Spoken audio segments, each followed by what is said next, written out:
Good morning, Packers fans. It's Aaron Nagler here, Cheesehead TV with your Packers Daily Chat. It's Monday. It's 10 a.m. That means it's time to talk some Packers. That's right. On all the Cheesehead TV social channels, that's what we do. 10 a.m. Eastern, Monday through Friday. Hope you all had a great weekend. I know I did. Just dropped the top 5 draft crushes on the YouTube channel. Make sure you check that out when you get a chance. 5 guys that you can rest assured Ryan Gutekunst will not be selecting in the draft in a couple weeks. Hello, everybody in the comments. Good to see everybody. Joey the Jaguar, how are you, buddy? Another Monday, another week of Packers Daily. That's what I like to hear. Sandy, good morning. How are you? Uncultured, thanks for the super chat right out of the gate. Morning, Nags. Hope you are having a good Monday. I've been down in Iron Chef Japan rabbit hole since 3 a.m. Love the draft crush list. Pappies. I love Pappies. That's what I'm talking about. Iron Chef Japan. That's some serious rabbit hole action right there. I like it. Like your crushes. Thank you. I like them too. I'm just sad that I won't see any of them in a Packers uniform. What is up, Corey? How are you? I know my mock drafts are worth nothing, but it does seem like there will be a solid offensive line prospect available with our second pick. Might be worth waiting on the first. Thomas, that could very well end up happening as far as the value. And that's what I was talking about last week when I was talking about the tiers. If there are tiers of, where they, and of course we aren't privy to their grading, but if there are a number of highly rated guys available at the offensive line, at tackle, you got to say, position, when they're on the clock at 29, there's a good chance that Brian says, okay, I can come back to that in the second round because there's a pretty good likelihood that, one of the guys that we really like will still be there. Now, if there's a particular prospect that he absolutely loves, all bets are off. And then he probably takes that selection at 29. But I agree with you. There's a very good chance because of the depth at offensive tackle in this draft class. We could see somebody go in the second round. And hey, look, we're all sitting here a couple weeks before the draft saying, oh, yeah, offensive tackle is a good possibility. And the Packers, they could end up finding somebody in day 3, like round 5. And, their track record, although traditionally that's about finding tackles who project a guard or the interior in the NFL. But you never know. They did find David Bakhtiari on day 3. So obviously they are the experts. We're just kind of guessing out here. But I agree with you. Very good chance that there will be quality prospects available in round 2 at offensive tackle. Top of the morning, Taylor. How are you? Hope you're well. Wow. Everybody coming in here. Uncultured with another super chat. What's up? Better Earth, Wind, and Fire Jam, Boogie Wonderland, or September? Anyway, I'd love another big body to put on the D-line or linebacker on night 1. Pappies. Yeah, we all want defensive help, no doubt about it. As far as Earth, Wind, and Fire Jam, that's a tough one. September's so overplayed, but it's so classic. But I'll probably go with Boogie Wonderland. I like the groove there a little bit better. That's just me. Mondays, bleh. I hear you, Ralph. Good day from London. Good day from New York, Dale. I hope you're well. Melissa goes with September, Uncultured, just so you know. Ben, rumors that Rodgers is recruiting 2 guys? Ben, I don't pay attention to rumors. You know that. I think it was Mike Silver put that out there. Great. Cool, man. If something happens, awesome. But, guys talk every offseason. I don't think it's any different. And hey, remember the last time they signed somebody that, Aaron Rodgers was really good friends with and was really hoping and pulling for them to sign? Remember the Jimmy Graham experiment? That's why I don't really care who Aaron Rodgers wants. What else we got? Anyone with the last name Gainwell has to be a good running back, right? I mean, that's what I said, Stu, in the video. I mean, his name is literally Gainwell. Well, Gain. All right, I'm down, man. Yeah, I'm sold.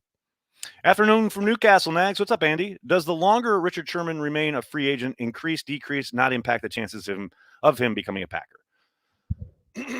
Sorry, guys. I'm going to tickle my throat this morning. I don't think it has much to do with anything when it comes to the Packers. Now, could his price, quote unquote, be coming down? Yeah, there's a possibility there. Maybe the Packers have checked in, though we haven't heard any reports to that effect. But perhaps that's maybe one of the guys that Aaron Rodgers is recruiting. But that said, I don't think, that the longer he's on the market is too material when it comes to the Packers' decision-making or what they plan. I would suspect if he was a target and somebody they did have interest in, they would have contacted him at the start of free agency and said, look, we can't pay you above board. We can't pay you like going market rate. But if you're out there for a while and you don't find a deal that you like, let's talk. Now, maybe that materializes, say, the week before the draft. And then maybe they make that call. But the signing of Kevin King would suggest that, they've done what they want to do as far as making sure they're not trapped on draft day needing to, reach at corner. But, if a bargain presents itself, and like I said, they've checked in before, maybe. But again, I tend to doubt it. Sherman said he won't sign before the draft. I know he did, but he's not controlling it. If a GM calls him tomorrow and says, let's sign, he's not going to say, nope, I said I'm not going to sign before the draft. I don't know why he would talk like Kermit the Frog, but dude, yes, of course, he thinks that's what's probably going to happen. Doesn't mean it's so. Charlene, thanks for the super chat. Looking forward to you hitting on 2 of those draft pick nags. Make it happen, Charlene. For those of you unaware, Charlene, one of our all-time favorite Patreon members, stalwart supporter, wakes up in the middle of the night in the Philippines to watch the Packers with us on the watch party, has put forth an offer since we've been trying to raise money to buy a bottle of Pappy's for a watch party. Charlene has said, if I can name 2 players who end up in Packers uniforms after the draft, like 2 guys at the Packers draft, she will buy us a bottle of Pappy's. So, Charlene, respect. Here's to you. I think your money is safe, though. You don't have to worry. Do the Packers see player acquisition differently between draft and free agency, free agents for need, and draft for best player available? I mean, it's never that delineated. It's never rock solid. But yes, the idea for the draft is to accumulate talent and not necessarily to go for need, to reach for need, etc. You're always driven a little bit by need. That's just, you have to be, right? But the idea being, like, if there's a far superior talent on the board comparative to a guy at a position where, yeah, it's a position of need, but he's not nearly as talented, more often than not, the Packers are probably going to take the guy who's more talented because they want to just up the talent level on their team. And then free agency is often used, not always, but often used as a way to kind of paper over the cracks, to supplement the misses where you've been drafting and got it wrong. Say Josh Jackson or Oren Burks, something like that. That spending spree that Gutekunst had a couple years ago when he signed the Smiths and Billy Turner and Adrian Amos was very much about kind of resetting the defensive talent level. And that's not something that I don't think will ever be a regular mode of operation, but it's kind of a mini version of what you saw the Patriots do this offseason. Free agency is very much about, okay, this is where we fucked up in the draft. The guys are not developing, so we need to insert some help. Now, that's not how everybody operates, but it is very much how the Packers operate, and they've been pretty damn successful doing it that way. You should make a contest for Cheesehead TV to take the best guess at who the Packers draft. Andrew, I think we might just do that. Mm-hmm. Any pass catchers near your top 5 crushes? Not really, Kenny. I know there are a lot of talented prospects. Don't get me wrong. I have a decent affinity for Amari Rodgers, but yeah, no, not really. I mean, they're all really super talented, but it's so working in this offense. You read that interview with MVS about the particularness of, not only the playbook, but then being on the same page with Aaron Rodgers, etc. It's hard for me to get too excited about the prospect of, yeah, these guys are all insanely talented, but man, you got to really, really work to get on the same page with the quarterback. And I'm not going to sit here and tell you that there's not a guy out there that can't come in and just hit and just contribute right away. But I have a real trepidation about thinking that there's any rookie that's going to step in and be a true kind of lighted up difference maker right away. Again, it's not to take away from their talent. I think they're all super talented, but it just doesn't get me excited. Now, watch, they'll draft somebody at 29 and he'll come on and have a Randy Moss-like year, and we'll all have a real good time. But just, the longer you watch Rodgers operate in the way that especially in this offense, I can't get excited about it. I don't know. And not the fact that they, adding offensive talent, of course, that's exciting. But I just think whatever pass catcher comes in and is asked to contribute right away, they got a long road. So it's hard to get too rah-rah about it. That's just me. I'm weird. I know. Saw a top 5 video. Who is the number one guy that you are hoping Gutekunst stays away from? Nobody, Anonymous. I would never presume to shoot down any draft prospect. Don't forget, it's not about what guys can't do. It's about what they can do. All players have value. And once they become Green Bay Packers, I am rooting for them. So whoever they select, I'm all on board. Now, once they play and possibly don't live up to their expectations or they don't contribute, etc., then I'll reevaluate. But life's too short to think, oh God, please don't draft this guy. Like, you have no idea what he's going to do in the NFL. None. Zero. It's a total crapshoot. So why approach it from the vantage point of, oh God, oh, this is terrible. I mean, we saw a lot of that last year. Everybody talking about what a terrible draft class it was, when we won't know for years. But I understand that's the kind of the modern way of how we look at all this stuff, but just not for me. Uncultured, thanks for the super chat. No matter who the Packers draft, the talking heads and the DIC will overreact and Banky will rant against the DIC, and I'm ready for it. Pappies.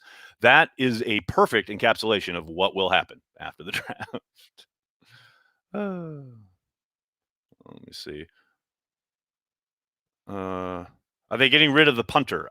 Mike, I don't think they're getting rid of him, not yet, but they will certainly be bringing in competition. I would be absolutely shocked if there isn't another punter in camp. Now, I don't think they're going to draft a punter, and I hope for Banky's sake they don't, because I don't want to hear the rants. But yes, 1,000,000,000% think they will bring in some kind of competition, probably an undrafted free agent, to at least have a little bit of competition in camp. Now, I don't think it's as easy as, okay, just come in and be competent and we're going to cut J.K. Scott. But, you heard Mo Drayton say it in his press conference. His back's against the wall. The inconsistency has been there for 3 years straight. It's time to straighten up and fly right, so to speak. At some point, maybe this just is who he is, and he's never going to be consistent enough. So maybe applying a little pressure in camp will bring it out of him. Who knows? I mean, it's such a weird thing, kickers and punters, their mentalities, etc. But yeah, I don't think they're going to get rid of him just yet, but they will undoubtedly bring in some kind of competition. Kevin, I miss Nick Collins. That's random, but I will also say so do the Packers. Twitter and experts make up their own decisions on who is good and who is bad, and then are shocked when NFL GMs disagree with them. Perfectly encapsulated. Joey the Jaguar. Absolutely correct. Next year's draft is loaded at punter. That's great. I hope they do draft another quarterback in the first round. Okay, Todd. Why? Some men just want to watch the world burn. I understand.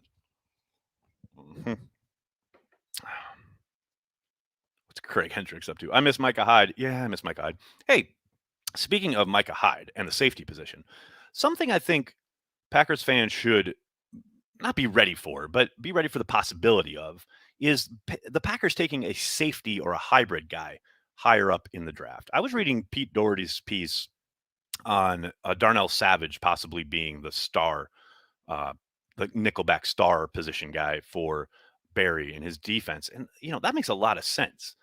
The trick there is, if you're going to play Savage up near the line of scrimmage a lot more, is obviously you need that deep roamer to pair along with Amos, who also plays better near the line of scrimmage, incidentally, but played well in coverage last year. But they would probably need to augment that safety spot, the deep safety spot. So it wouldn't surprise me if that is the plan, or if that was the plan, if they took a safety a little bit higher than maybe people are expecting, because you can't throw Will Redmond out there again. You can't do it. But I do like that. I think that's an intriguing possibility if you have Savage playing that kind of Charles Woodson role.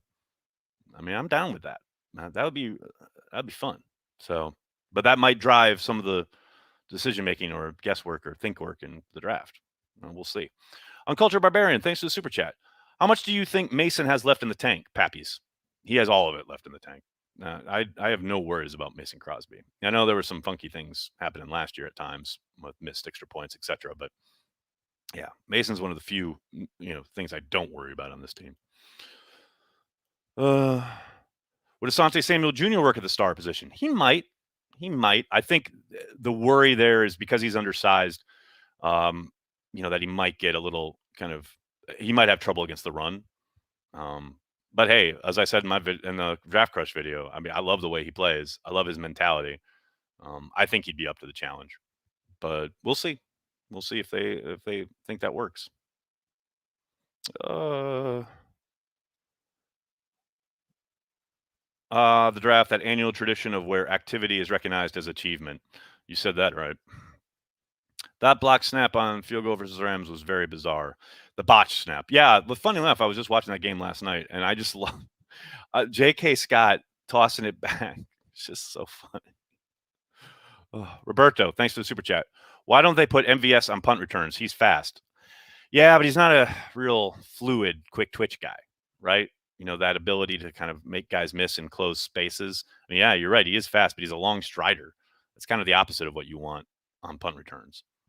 Same Madden. Not everybody is just fit to just be put in a role and used your joystick with. I looked at Prospects Pro Football Reference page, and I am now 100% convinced he'll be the best player in the draft. Research. I looked at a prospects. I gotcha. There we go. Matthew, thank you for the super sticker. Very much appreciated. Will my draft crush change prior to the draft? No. No, sir. Andrew, it will not. I miss Mike Hawkins. Wow. Devon Holland, my draft crush. Matthew, that's a quality player. Quality guy. With the draft approaching, don't allow Josh Neiman to leave your attention. He will fill team needs. Josh Neiman, baby. I'm telling you what, I am dying to watch this kid play in camp. I'm going to have I can't do it. I was going to say I would do a Josh Neiman cam, but I can't stream from the practice field. So I'm telling you what, I'm going to give you guys constant daily. I'm doing a daily Josh Neiman update. That is my solemn vow to you. I will have one every single day because I want this kid to hit so bad. I want to see him. I want to see him play. I miss Estes Hood. Look at this. I love you guys going down the road here. This is great. What have I started? Exactly. Will you be allowed? No, I won't be allowed to. That's what I was saying. I won't be allowed to stream it, but I will be allowed. I can update it hey, look, I know the ideas of last offseason and camp being like, we weren't allowed to say who was running with which team. If they try that bullshit again after the pandemic, I'll raise some unholy hell. Not that they care, but I will raise some unholy hell. And I will do it anyway until I get kicked out. And then I'll find a drone and fly it over the practice field, and I'll continue to do it. I don't care. Cullen Jenkins, that is who I miss. That's a good one. Neiman, Yosh Neiman. I like Neiman better. Neiman. Do you keep track of your old draft crushes and which draft crush was actually a great player? Not really, but I should. I should go back and look.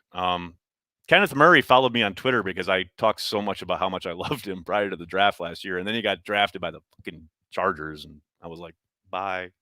But he still follows me on Twitter. But yeah, no, I should go back and look. Yosh Pit, there you go. Yosh Island. That's what I'm on. One-on-one, Yosh, Neiman, Nagler, and you. How far is Green Bay from having a front that can consistently get pressure with 4? Seems like a hallmark of great defenses. Joshua, you are correct. I think they're damn close.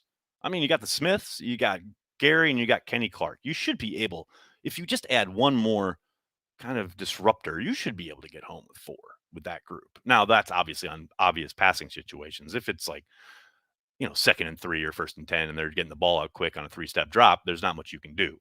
But in obvious passing situations, yeah, if you can rush 4 and get home, that is the hallmark of a great defense. And the Packers are very close. I just think they need that one extra piece, especially if it, a guy that could kick inside with Kenny, give him a little help.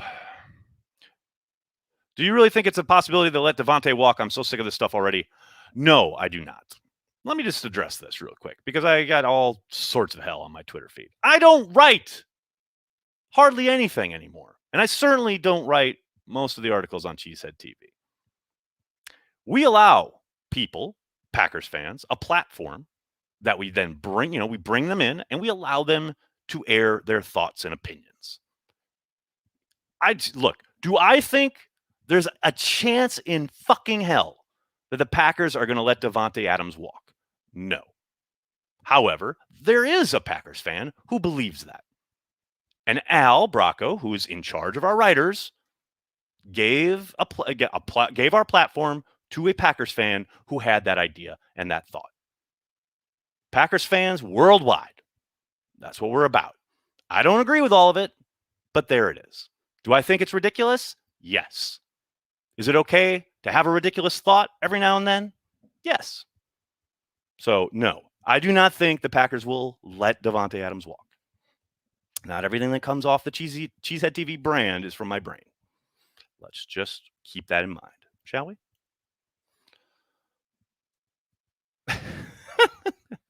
Let me hear my thoughts and opinions. You'd be reading till 2025 draft night. There you go. Outside of Kenny Clark, is it the Packers defense line coaches that struggle to develop other defensive linemen, or is it the players themselves that can't develop? Nick D, I would tend to think. Now, it's hard to say with any kind of certainty because we're not privy to meeting rooms. We're not privy to what the coaching is at position groups, and that's what's always hard about making these determinations. However, I will say Jerry Montgomery is a really fucking good coach. I have watched him in camp, and he is one of the great teachers that I've seen on a football field.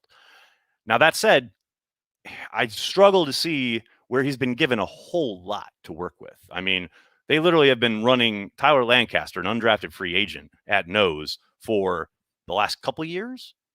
You know, a guy who's played probably way above expectations.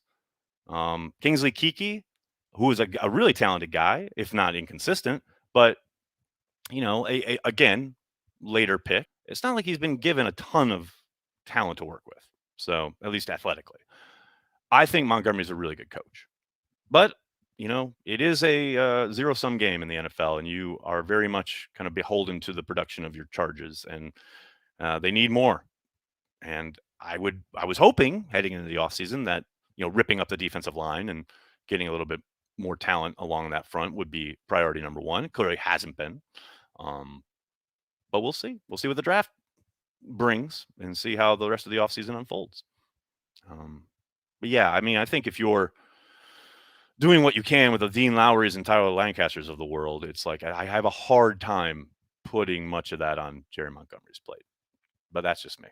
All right, everybody, I'm going to have to get going. I can't thank you enough for hanging out, talking Packers each and every day, Monday through Friday, right here on Cheesehead TV. Please do me a monster favor and hit like on the video. Subscribe to the channel. And hey, if you're so inclined to really support what we do at Cheesehead TV, please consider giving us $5 a month on our Patreon page, patreon.com/CheeseheadTV. That money goes a long way to support everything we do. As I always say, we are one of, if not the only, Packers outlet that you consume on the internet that has not an inkling, not a smidgen of corporate backing. We are a completely bootstrap operation, and every bit of support helps keep the lights on, so to speak. Just a quick note, programming note for later this afternoon. As I told you guys on Friday, there is no Packers trivia this afternoon. I am getting my shot, my first vaccination shot. I encourage you all to do so as well as soon as you can. In the meantime, I'll be back tomorrow morning with more Packers Daily. Make sure you check out my top 5 draft crushes on the YouTube channel. That just went up this morning. Thank you so much for hanging out, talking Packers each and every day here on Cheesehead TV, where we are devoted to Green Bay Packers fans worldwide. Thanks a lot, everybody. Have a great day. Go Pack Go.